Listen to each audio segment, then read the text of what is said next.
The sky was a bruised purple just moments before it tore itself open. No one saw it coming, not the weather channels, not the sophisticated satellite systems, not even the old-timers who swore they could smell a storm brewing days in advance. 1 minute, the air was still, thick with the quiet hum of an ordinary afternoon. The next, a superstorm, a monstrous swirl of wind and rain, materialized out of nothing, directly over a usually tranquil coastal region. It hit with a violence that made the ground shake, houses splintering like matchsticks, trees ripped from their roots as if by an unseen giant. Fear, raw and primal, gripped everyone. This wasn't just bad weather, this was something else entirely. The speed, the ferocity, the impossible suddenness of it all felt unnatural. Amidst the chaos, amidst the screams and the roar of the wind, a faint, almost imperceptible signal flickered across my monitors. It was an anomaly, a spike in an obscure frequency band that shouldn't have been there, a ghost in the machine of atmospheric data. It was a digital whisper, hinting at something artificial, something deliberately orchestrated. My gut clenched. I'd spent years chasing these ghosts, these tiny discrepancies that the mainstream meteorologists dismissed as sensor glitches or statistical noise. Now, this one screamed louder than any before. Then, he appeared. Dr. Aris Thorne, a name whispered in hushed tones in certain circles, a disgraced former government scientist whose theories had been labeled pure fantasy. He surfaced on a forgotten online forum, a place where the fringe gathered to share their wild ideas. His message was cryptic, just a few lines of text that hit me like a physical blow. The switch has been thrown, they've finally done it. The words hung in the digital air, heavy with unspoken meaning. I looked from Thorne's chilling post to the satellite image on my other screen, showing the impossible, perfectly circular eye of the storm, a monstrous eye staring back at me. A cold certainty settled deep in my bones. Something monumental, something sinister was unfolding right before our eyes. Thorne's words echoed in my mind, a dark prophecy fulfilled. He always spoke in riddles, but this one was clear enough. The switch. The immediate, terrifying reality of the storm, coupled with Thorne's coded claim, painted a picture too horrifying to ignore. This wasn't nature's fury, this was controlled chaos. A brief, potent phrase, one I'd heard Thorne mutter in a grainy, decade-old interview, resurfaced in my thoughts. For every action, there is an equal and opposite reaction, even in the skies. He'd been laughed out of the scientific community for that kind of talk, but now it felt less like a madman's rambling and more like a dire warning. The storm wasn't just happening, it was being done. The satellite image zoomed in on the storm's formation, a perfect, almost geometric spiral that defied every known meteorological principle. It was a signature, a calling card. But whose? The question hung heavy in the air, a terrifying mystery that had just been unleashed upon the world. The image pulsed, a malevolent eye in the sky, and I knew with absolute dread that this was just the beginning. Before we continue, subscribe to the channel and tell us in the comments where you are watching from. My world, for the past decade, had been a climate of skepticism. I was a meteorologist, once part of the mainstream, now an independent climate investigator, disillusioned by what I saw as the deliberate obfuscation of truth. My home office, a chaotic sanctuary, reflected this journey. Monitors glowed with a constant stream of satellite feeds, weather patterns, and an intricate web of data points that only made sense to me. Alongside them, hidden in plain sight, were folders upon folders of what the world dismissed as conspiracy theories. For me, they were breadcrumbs, leading to something bigger, something consistently ignored. My early career had been a frustrating cycle of unexplained weather anomalies. I'd seen shifts in atmospheric pressure, sudden temperature drops, and storm formations that simply didn't fit the models. Each time I brought up these discrepancies, my theories were met with polite dismissals, then increasingly with outright ridicule. It was like shouting into a void.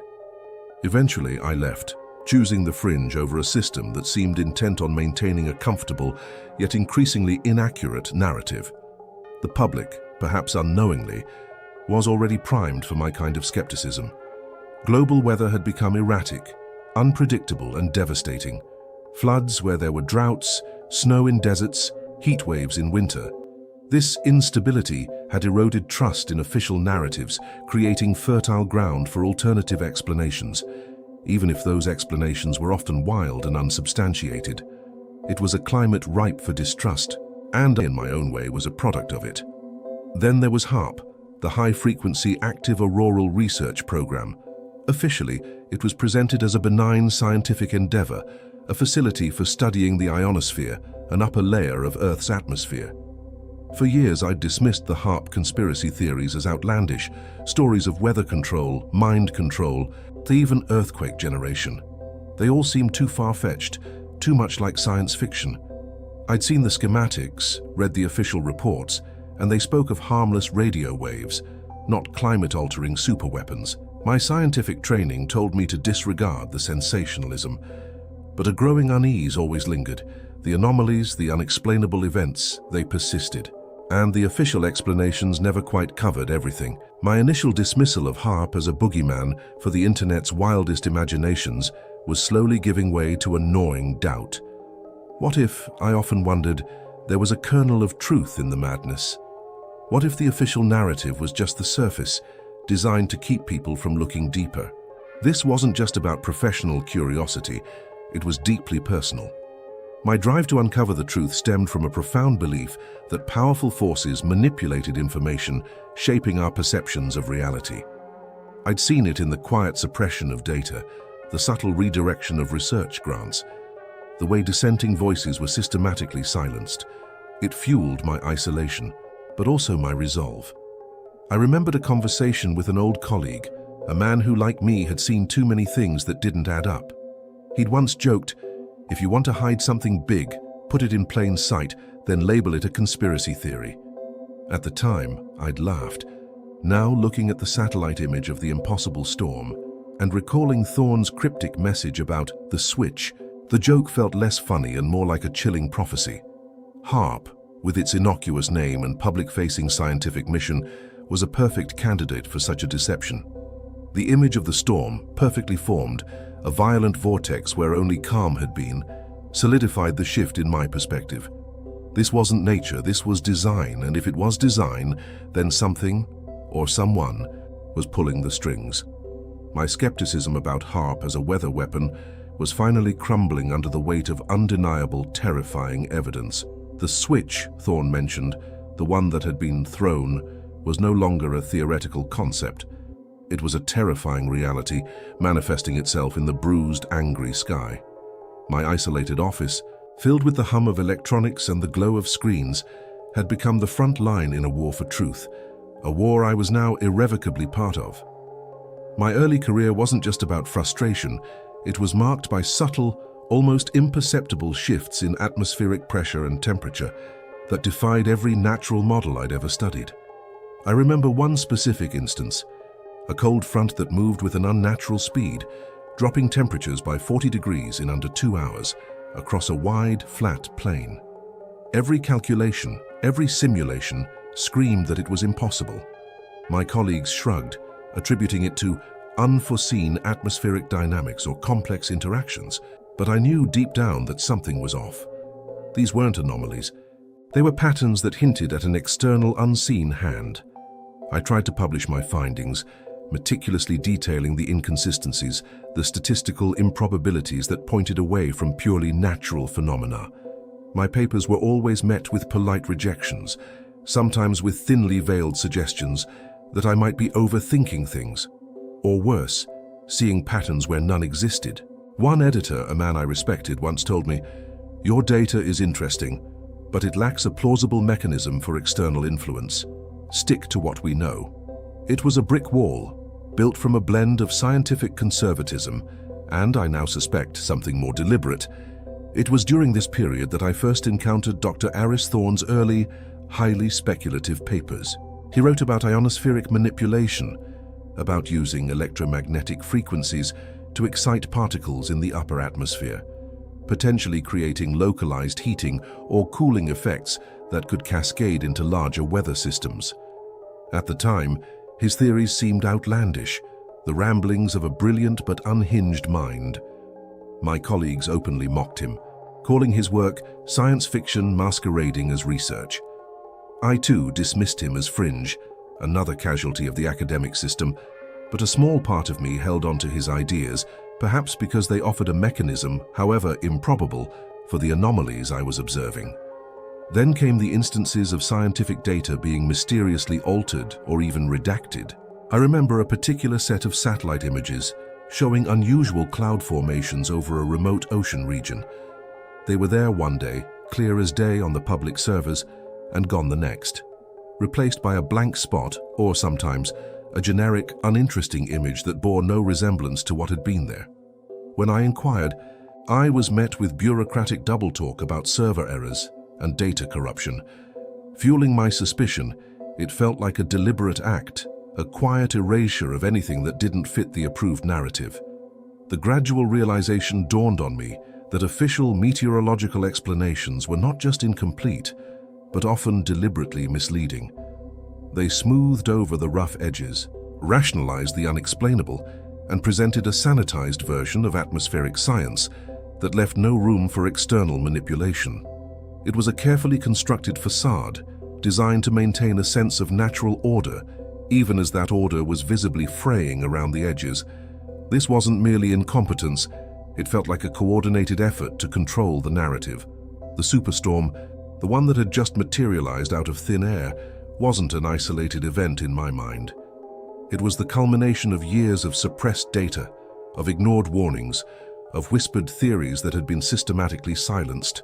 All those tiny cracks in the official story, the unexplainable shifts, the altered data, Thorne's dismissed papers, they all converged into this one terrifying, undeniable event. The storm was the ultimate proof, the physical manifestation of a hidden agenda that had been slowly, subtly, eroding our trust in the natural order of the planet. My increasing sense was that a hidden agenda was at play, slowly but surely, undermining everything we thought we knew about weather and climate. It wasn't just about science anymore, it was about control.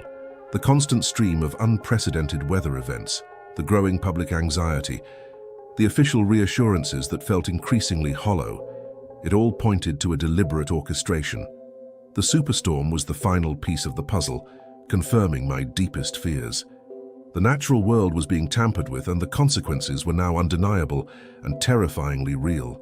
My isolated world of skepticism was about to collide with a truth far more disturbing than I had ever imagined. My deep dive into Dr. Thorne's discredited work became an obsession, a frantic search for validation amidst the chaos. I pulled up every archived paper, every forum post, every obscure interview he'd ever given. What I found wasn't the rambling of a madman, but a consistent, if unsettling, logic. He spoke of atmospheric resonance, of ionospheric heaters, of frequencies that could excite and manipulate weather patterns on a scale previously thought impossible. I started seeing patterns and correlations in his older data that I had overlooked before, dismissing them as noise. Now they screamed at me, clear and undeniable. He had been right, or at least on the right track all along. Public anxiety, meanwhile, was spiraling out of control. Bizarre weather phenomena weren't just happening, they were becoming the norm. A sandstorm in Greenland, blizzards in the tropics, flash floods in deserts, each event more destructive and less predictable than the last. People were scared, and rightfully so. The news cycles were dominated by disaster, and the official explanations, always vague and unsatisfactory, only fueled a deeper sense of unease. My own social media feeds, once filled with polite scientific discourse, became battlegrounds of fear and speculation. I found myself increasingly isolated, facing a barrage of pressure and ridicule from former colleagues and online detractors. Emails from old university contacts accused me of peddling dangerous misinformation. Online comments called me a crank, a conspiracy theorist, a fearmonger. You're just looking for patterns where there aren't any, trying to make a name for yourself. One particularly venomous message read, "HAARP is a research facility, not a weather machine." It stung, but it also solidified my resolve. They were trying to silence me because I was getting too close. Social media platforms, those digital town squares, were erupting with theories. Some were truly wild, alien interference, ancient prophecies, secret societies. But others, disturbingly, echoed Thorne's work. Speaking of electromagnetic pulses, ionospheric manipulation and governmental control, hashtags like Charger Weather War and HAARP Switch trended, creating a strange, unsettling echo chamber where fringe ideas suddenly felt mainstream. It was a chaotic symphony of fear and speculation, and I was right in the middle of it. My research led me down increasingly darker paths, deeper into the digital underworld. Encrypted forums hidden behind layers of proxies and firewalls became my new libraries. Dark web communities where anonymity was paramount whispered about Project Nimbus and atmospheric resonance. These weren't public theories. They were internal discussions, technical specifications, leaked documents, and coded messages from individuals who claimed to have worked on these projects. The language was dense, filled with acronyms and jargon, but the underlying message was clear. Someone, somewhere, had mastered the art of weaponizing the atmosphere. A sense of suffocation began to set in. The weight of the overwhelming evidence, the sheer volume of data pointing towards a deliberate, orchestrated effort to control the weather, pressed down on me. It wasn't just a theory anymore, it was a sprawling, insidious reality. Every piece of information I uncovered, every correlation I drew, every suppressed document I found, tightened the knot of dread in my stomach. The implications were staggering, terrifying. If the weather could be controlled, then nations could be brought to their knees, economies shattered and populations displaced, all without firing a single shot. The tension in my small, isolated office became almost unbearable. I felt like I was walking a tightrope, every step bringing me closer to either a monumental discovery or complete self-destruction. The realization dawned on me, cold and stark, that I was on the verge of uncovering a truth so profound, so dangerous, that powerful entities would stop at nothing to keep it buried. They had suppressed Thorne, they had dismissed me, and they would do anything to protect their secret. But I couldn't stop. The superstorm, the one that had started all of this, was a constant, stark reminder of what was at stake. The skies were no longer just the skies.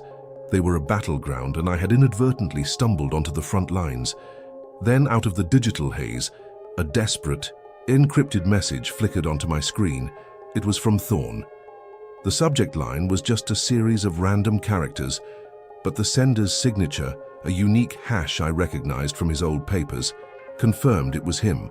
My heart hammered against my ribs.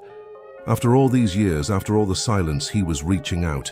The message itself was brief, almost terse, but every word hit me like a physical blow. It contained coordinates, a string of numbers that mapped to a remote, abandoned research facility tucked away in a forgotten corner of the wilderness. He warned of imminent danger, a vague but chilling threat that made the hairs on my arms stand up. But alongside the warning was a promise, irrefutable proof. The words echoed in my mind, a siren call to the truth I'd been chasing for so long. Driven by a strange mix of fear and an unshakable conviction, I packed a small bag, grabbed my most reliable tech, and set out. The journey was long, taking me off-grid, away from the familiar hum of civilization. The landscape grew increasingly desolate, the roads turning from asphalt to gravel, then to little more than overgrown tracks. The air thinned, and the silence deepened, broken only by the crunch of my tires and the distant cry of some unseen bird. The facility, when I finally found it, was a skeletal ruin, a testament to forgotten ambitions.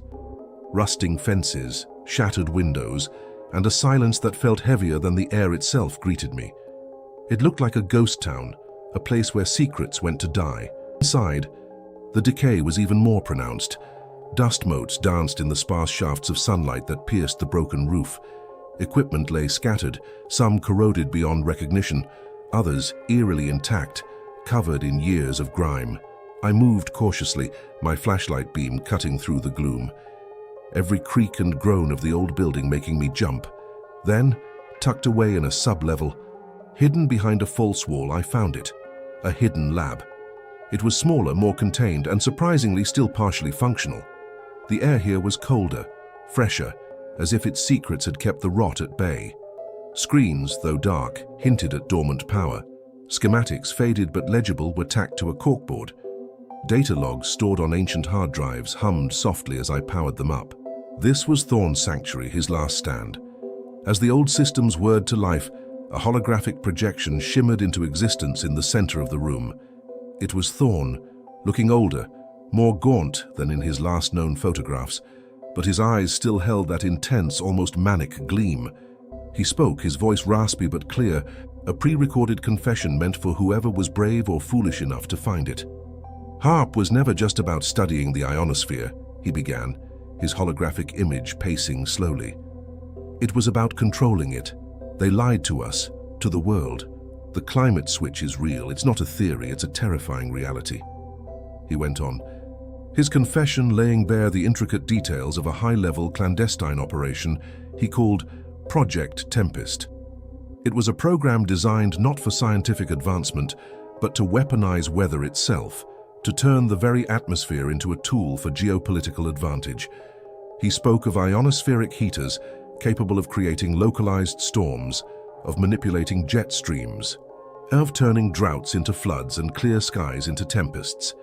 He detailed the years of research, the ethical compromises, the gradual descent into a moral abyss that he and others had taken, all in the name of national security and global dominance. The revelation hit me with the force of a physical blow. Any lingering skepticism I held evaporated, replaced by a cold, hard certainty. My darkest suspicions, the fragmented theories, the suppressed data, it all clicked into place. The superstorm, the anomalies, the dismissed warnings, they weren't acts of nature or random chance. They were deliberate, calculated manipulations. The narrative had shifted, not from theory to possibility, but from conjecture to undeniable, terrifying fact. I was no longer an investigator searching for truth. I was now a witness to a crime against humanity, a crime that had turned the very sky into a weapon. The confession left me reeling. Thorne's holographic image faded, leaving me alone in the dim, dusty lab, surrounded by the ghosts of his ambition and regret. The enormity of what I had just heard, the sheer scale of Project Tempest, pressed down on me, heavy and suffocating. It wasn't just a conspiracy theory anymore. It was a blueprint for global domination, a weapon that could hold entire nations hostage. My mind struggled to process it all, to reconcile the calm, scientific language Thorne had used with the terrifying implications of his words.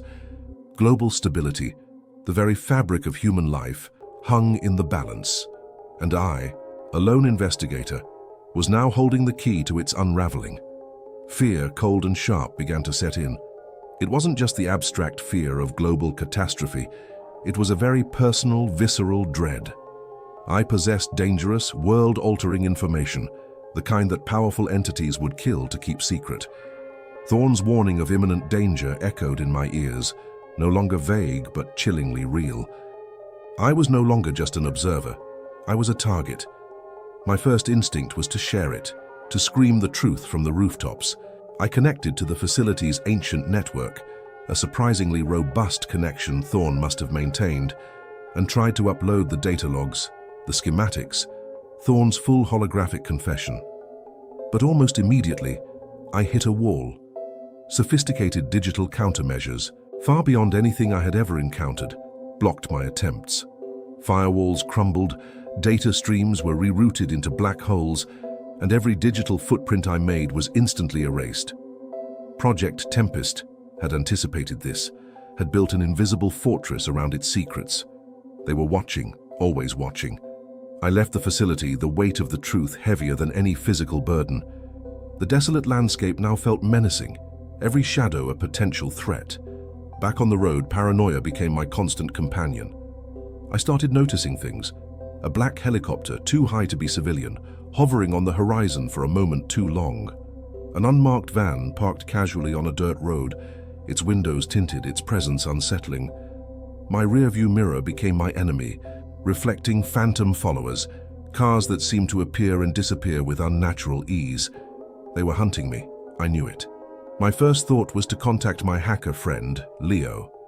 He was a genius with code, a ghost in the machine, and if anyone could bypass Project Tempest's digital defenses, it was him. I called him from a burner phone using a voice scrambler. His initial reaction was a mix of disbelief and weary resignation. "Another one of your deep dives, huh?" he'd said. But the tremor in my voice must have convinced him. I sent him a heavily encrypted, fragmented data packet, just enough to pique his interest without giving away the full scope. He promised to look at it, but I could hear the hesitation, the fear of getting tangled in something too big. Next, I reached out to Sarah, a journalist I'd worked with before. She was skeptical, always demanding concrete evidence, but she also had an open mind and a fierce commitment to truth. I met her in a crowded diner, choosing a table near the exit, my back to the wall. I spoke in hushed tones, sketching out the bare bones of Thorne's confession, the climate switch, Project Tempest. Her face, usually so composed, paled. "Weather weapons? Are you serious?" she whispered, her voice tight with a mixture of excitement and terror. She listened, asked sharp, probing questions, but the enormity of it all seemed to overwhelm her. The cultural dynamics of our country, the deep-seated suspicion of government overreach balanced by an ingrained trust in authority, made her cautious. Some journalists would embrace such a story, others would run a mile. Sarah was somewhere in between, her professional instincts battling her personal fear.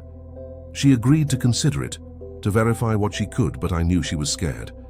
The psychological impact was immense. Sleep became a luxury, plagued by nightmares of storms I couldn't control and faceless figures in black. Every unexpected sound, every shadow, sent a jolt of adrenaline through me. I was a target, hunted by the very forces Thorne had exposed, living in a constant state of fear. The world, once a place of natural wonder and scientific inquiry, had become a battlefield, and I, a reluctant soldier, was fighting for its very soul. The narrator, despite the gnawing fear, refused to be silenced. The weight of Thorne's confession, the undeniable truth of Project Tempest, fueled a new kind of resolve. I wasn't just fighting for my life, I was fighting for the planet. My small, dedicated network, slowly built from fragments of trust and shared skepticism, began to coalesce. Leo, my hacker friend, after days of silence, sent a single encrypted message. "Got it. This is bigger than I thought. What's the plan?" Sarah, the journalist, also reached out, her voice now firm, resolute. "I've made some calls. It's insane, but it checks out. How do we get this out?" Our plan was born out of desperation and ingenuity. We couldn't rely on traditional media channels. They were too easily compromised. We needed to go underground, to leverage the very decentralized networks that Project Tempest had tried so hard to suppress. Leo became the architect of our digital assault, crafting a complex, multi-layered dissemination strategy. He utilized encrypted dead drops, anonymous servers scattered across the globe, and a web of proxies designed to make tracing impossible. The goal was not a single dramatic leak, but a slow, undeniable drip feed of information, saturating the internet until it became impossible to ignore. We started with Thorne's holographic confession, broken into small, digestible fragments, each piece released through different channels, obscure forums, encrypted chat groups, and even carefully worded posts on seemingly innocuous social media accounts. Next came the schematics, the raw data logs, anonymized but verifiable. We knew the initial reaction would be skepticism, dismissal, even ridicule. But we also knew that once enough pieces were out there, once independent experts started connecting the dots, the truth would gain its own momentum. The first few days were agonizingly slow. The internet, a vast ocean of information and misinformation, seemed to swallow our efforts. But then a ripple. A small science blog picked up on a fragment of the schematics, questioning its origin and implications. Then, a few days later, a niche meteorological forum started discussing the uncanny correlation between the data logs and recent inexplicable weather anomalies. Leo was constantly monitoring, adjusting, pushing the information further, wider. Sarah, using her journalistic instincts, began to subtly plant questions, guiding other reporters towards the emerging narrative without directly revealing her source. Then, the wave hit. A respected independent climate research group, alerted by Sarah's subtle nudges, managed to authenticate a significant portion of Thorne's data. Their findings, published on their well-regarded platform, sent shockwaves through the scientific community. Thorne's confession, initially dismissed as the rantings of a madman, was suddenly being taken seriously. The climate switch was no longer a conspiracy theory, it was a scientifically plausible, terrifying reality. Global outrage erupted. Citizens, tired of being lied to, demanded answers. Governments, initially dismissive, found themselves under immense pressure. The evidence, once fragmented, was now overwhelming. Independent experts, using the data we had unleashed, began to verify the existence of Project Tempest and its insidious capabilities. The narrative shifted from if to how and why. The shadowy organization behind Project Tempest, once seemingly untouchable, began to crumble under the weight of global scrutiny. Key figures were identified, investigations launched. The world had woken up to the fact that its skies had been weaponized. I remained in the shadows, still cautious, still aware of the lingering danger. Project Tempest might be exposed, but its tendrils ran deep. Yet, a profound sense of vindication settled over me. The years of dismissed theories, the isolation, the fear, it had all led to this. I had brought a monumental truth to light, not alone, but with the help of a small network of brave individuals. The story was far from over. The world now faced the daunting task of dismantling Project Tempest, of healing the scars left on our planet, and of rebuilding trust in institutions that had so thoroughly betrayed it. But for now, the switch had been exposed. It was a stark reminder of the fragility of truth, the incredible power of individual perseverance against overwhelming odds, and our enduring responsibility to question authority, even when the very skies themselves had been turned into weapons against us. The fight for a transparent future, where the weather remained a force of nature and not a tool of control, had just begun.